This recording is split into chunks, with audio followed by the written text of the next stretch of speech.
Welcome to MagicGatheringStrat. I'm Brennon. Today we're going to talk about the MTGOstrat.com live event coverage series. It's something new we're doing. What I did is I went to a Friday Night Magic and I recorded some games being played. These are actual Magic viewers. This isn't your Ben Starks. This isn't your LSVs. These are the average Joes that keep this well-oiled machine a-running. The people that are featured in these videos, they're normal, average guys playing Magic, having fun with their friends. Their metagame is different than we see online. It's different than what is probably across town. But this is a local game shop here in Plano, Texas. And as we'll see, we're going to go through 3 rounds of the Friday Night Magic. There's no particular order. This was just a feature table. I set up my equipment, recorded, and whoever wanted to sit there got to sit there. It was pretty simple.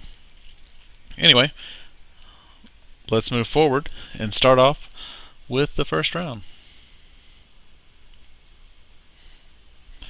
This was between Michael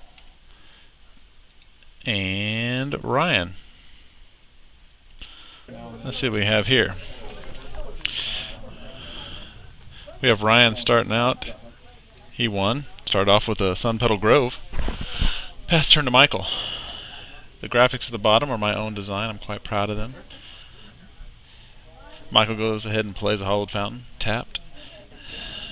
Ryan taps for... Well, he didn't tap for an Isolated Chapel. He tapped and played an Isolated Chapel. Avacyn's Pilgrim. I would like to point out that the MagicGatheringStrat budget is about $1 higher than 0. So if you have complaints in that department, I'm not going to listen to them. We did the best we could, and I think I did a pretty good job. Anyway, Michael plays Invisible Stalker, passes the turn. Ryan puts in a Sun Petal Grove tapped. He goes in, plays a Scavenging Ooze, swings in 1 for the Avacyn's Pilgrim. Untap. Let's see what Michael does. Michael plays another Temple Garden. Taps. Taps. And taps again for the trifecta. He's going to swing in with a 9-powered Invisible Stalker, which not too good for Mr. Ryan over there. Passes the turn. Ryan untaps.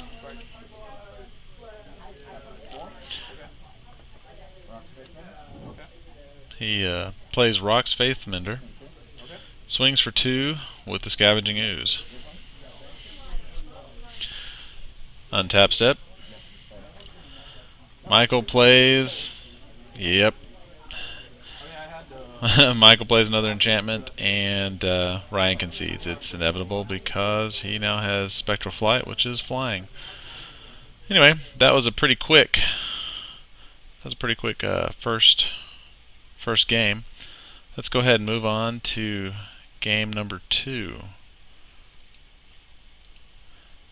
Okay, game number 2.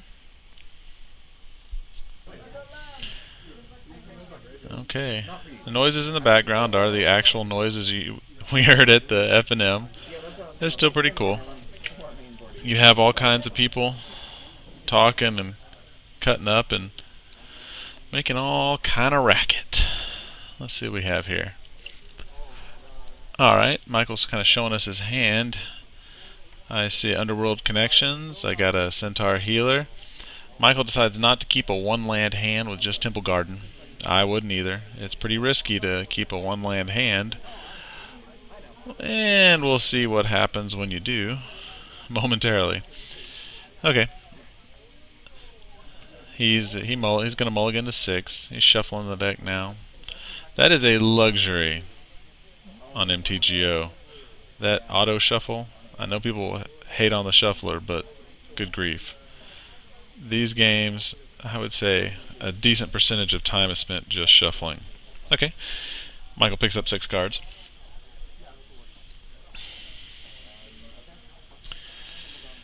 Okay, Ryan plays, excuse me, a Temple Garden. Shock. No, they're resetting their elaborate life indicators down here at the bottom. That's right, I purchased some large dice so they would show up. Anyway, he plays an Arbor Elf, passes the turn. Michael is unhappy. He notices he did not put the right type of land in his deck. And that does come back a little later to affect his play. To break the fourth wall. I've already seen this play out. Anyway, he plays a Hinterland Harbor, passes the turn. Untap. And guess what? Ryan only has one land, and he's counting on those Arbor Elves. He attacked for one. Pass the turn back to Michael. That is a risky keep, kids. Don't try that at home. Anyway, Michael plays taps a Hinterland Harbor, plays Avacyn's Pilgrim, and then puts a Hollowed Fountain into play tapped. Untapped, Ryan luckily came into a forest. Let's see what happens next. Plays Trostani, Celestia's Voice. And Michael is not too familiar with the card, but that's alright. Does a quick little read through. Trostani is a pretty decent little mythic. It's going to gain some life. And Ryan just kind of gave away a little bit. He asked me if I had more dice, because he's planning on gaining a lot of life. Alright. Michael decides to go ahead and load up the Avacyn's Pilgrim with some Spectral Flight. Rancor swings in. But Ryan is not too concerned about life at this point. He goes ahead and taps the forest for an Avacyn's Pilgrim. Taps the Arbor Elves for a Centaur Healer. I don't know what was going on with my graphic down here. It kept bumping up. I'll fix that in the next videos. But anyway, Ryan's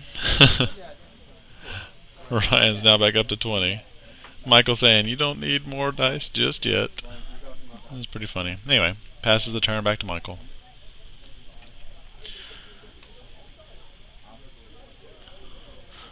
Michael puts a Hinterland Harbor into play. He goes ahead and plays a Geist of Saint Traft and a little Hexproof Elf we all know and love. Attacks the Avacyns. Passes the turn back to Ryan. Ryan's untapping. And that's another thing. The play is pretty loose at these games, which is kind of refreshing. So, you go ahead and Ryan plays Scavenging Ooze and Centaur Healer and goes up to a lot. So he's already at 22. And as you can see, I didn't take the stickers off the bottom of the dice, so I reach into the camera a little bit. And then Ryan goes ahead and swings in. Michael blocks with the elf. Still takes a decent amount of damage though. Untap. Michael goes ahead and plays a Fiend Slayer, Paladin, a little first strength life linker. Protection from red and black spells, which is odd. Seems an odd thing to add. Okay, Michael goes ahead and swings in with the Avacyn's Pilgrim, despite my graphic not saying as such. Again, budget was 0. Anyway, untap phase, it's Ryan's turn. Ryan's flicking his cards. Goes ahead and lays down an Angelic Accord.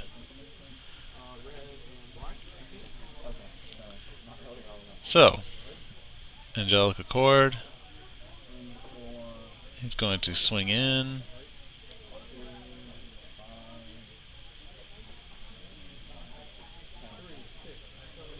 He swings in with quite a bit. He swings in with the Ooze, 2 Centaurs, and Trostani. So, swinging in for 6, 8, 10 damage. That's a lot of damage is coming in. Michael's contemplating what he's going to do. He takes it.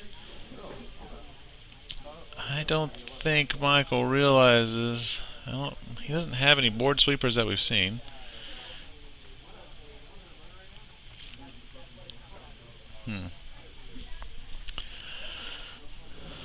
Michael's contemplating the field. Let's see what happens. Here's a hint. I already know what happens. Because when editing these videos, you watch them over and over and over. So anyway, again, in the comments, please let me know what you think, if you see any improvements I could have made, other than the obvious technical glitches or the Avacyn's not tapping. That's just an oversight on my behalf. Michael's still thinking what to do, what to do, what to do. I think he has a lot to concern himself with. But really, if it was me, I'd be more concerned with trying to get rid of the board, because he's got 1, 2, 3, 4, 5, 6, 7 threats coming at him, and he only has right now 3 blockers. I think he's missing something. He swings in with the Geist, makes an Angel. Puts in the Angel. Yeah, he takes it. And he puts a Rancor on the Fiend Slayer. But passes the turn back to Ryan. Again, I'm pretty sure he didn't. It's his. No, there's no way.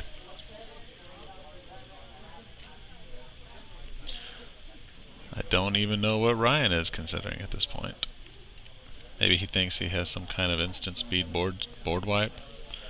So again, Ryan attacks with everything.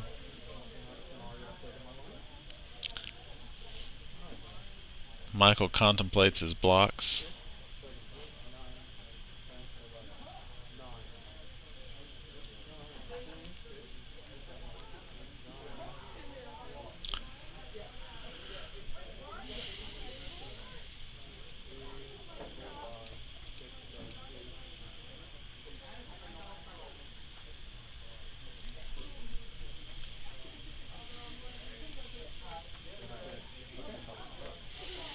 And he sees it.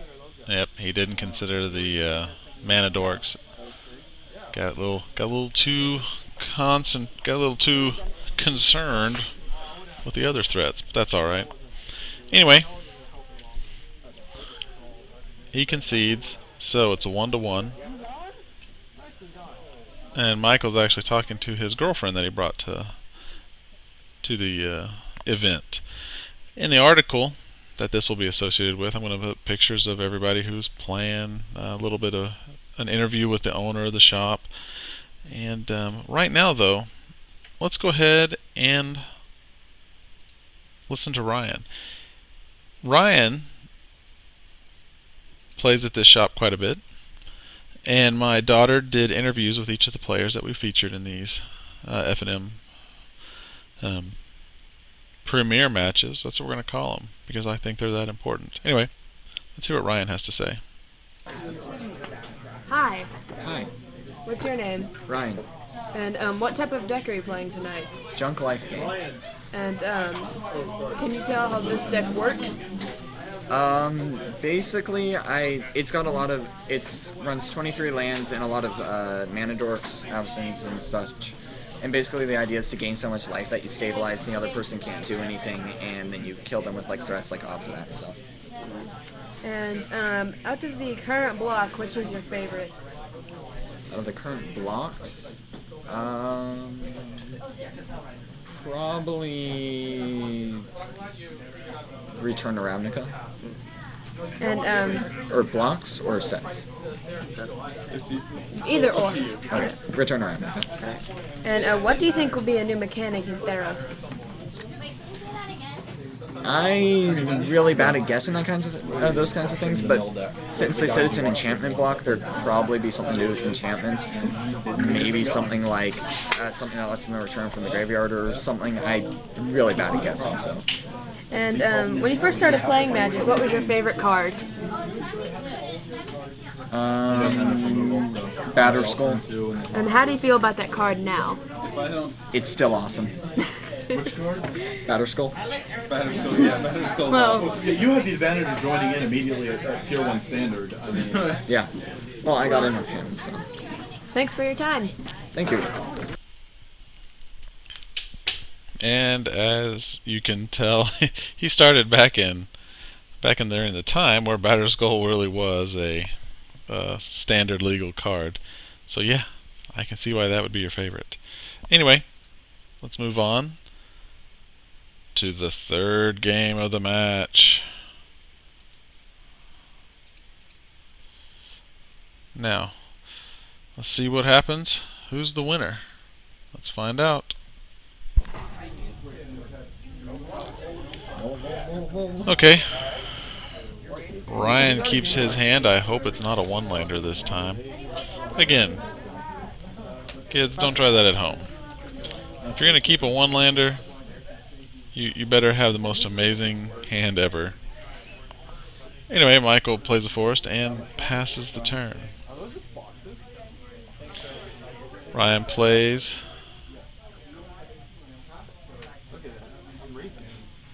not an isolated chapel. Ryan plays the getting attacked by cats again. Anyway, he plays Scavenging Ooze. So he plays Sun Petal, Fiend Slayer Paladin, which is pretty good now because now he knows that there are some black spells in Ryan's deck. So again, plays the Forest, Centaur Healer, goes up. It's Michael's turn. He's got his breeding pool out. Or he will shortly. He shocks himself. Goes ahead and puts Spectral Flight on the Paladin. Swings in for 4.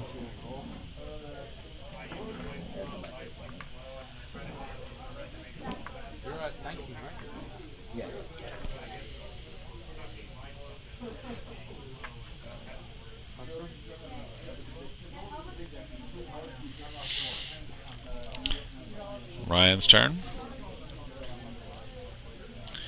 He does play an unhinged swamp, and everybody loves it because it is pretty cool looking, I will admit.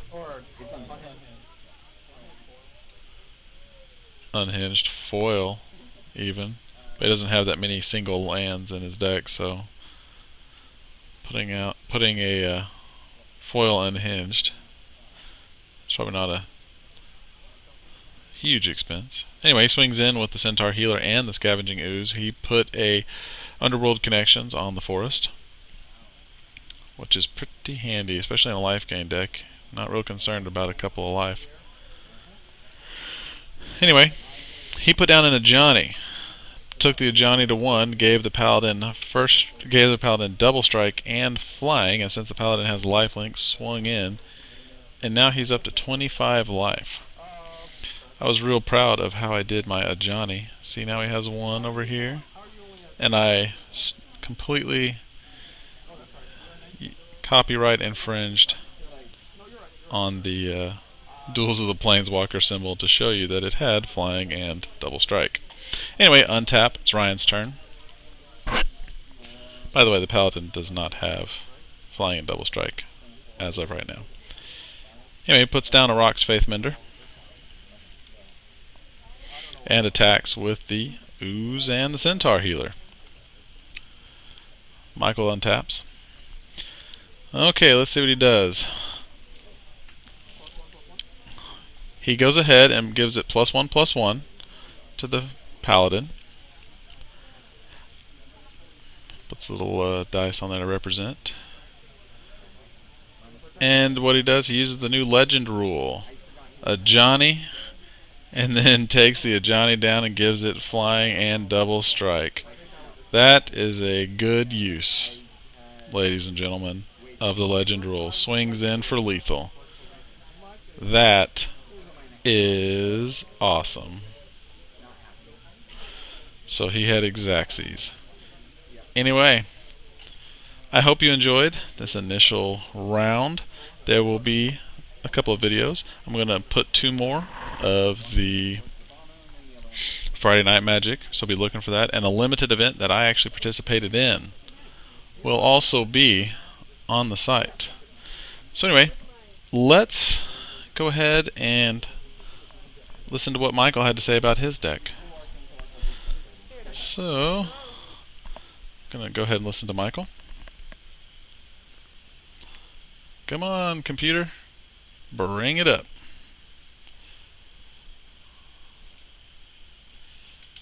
Let's see, Michael. Hi. Hi. What's your name? Michael. What type of deck are you playing tonight? I'm playing a Bant Hexproof deck. Just hexproof creatures, and you throw up a bunch of enchantments, and you swing for a lot. And out of the current block, which is your favorite? In the M14 block? Favorite? I'm not really sure. I guess it's pretty awesome that Mutavolts got reprinted. I'm a big fan of those. What do you think will be a new mechanic in Theros? I have If no you- idea. Yeah. I keep hearing they're bringing back something, and I've read Yeah, it there's a could lot be of similar to enchantments. banding. I've heard that rumor. That sounds interesting because I didn't particularly care for that, but if they can make it work, that's pretty cool. And when you first started playing Magic, which was your favorite card? Lightning bolt. And how do you feel about that card now? I still love it. Just 1 mana, 3 damage, instant. It's great. Well, thanks for your time. Thank you. All right. And I appreciate everyone watching. Please subscribe to the YouTube channel and visit the site, mtgostrat.com. Add comments. Let me know what you liked, what you didn't like. Try to improve this series as the future goes. Oop, I took off Michael's name. There it is. There's Michael. Anyway, thank you for watching, and have a good day.